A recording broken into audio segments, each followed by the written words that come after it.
A dramatic scene in Washington today, the unexpected appearance of Hunter Biden at the impeachment inquiry of his father, President Biden. Ryan Nobles is at the Capitol.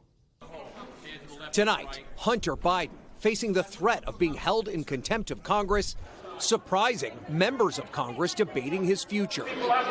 The president's son was called to testify about his foreign business dealings as part of the GOP impeachment inquiry into President Biden.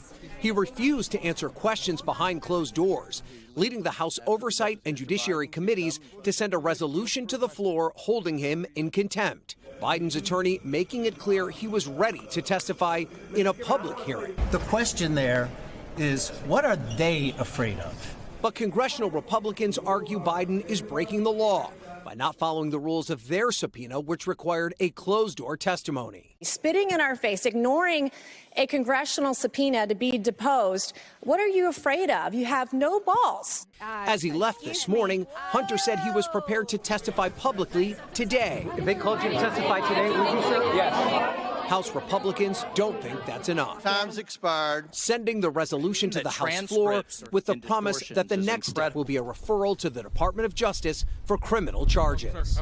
And this all comes as Hunter Biden is expected to appear in a Los Angeles courtroom on Thursday to answer a new round of tax charges. Thanks for watching. Stay updated about breaking news and top stories on the NBC News app or follow us on social media.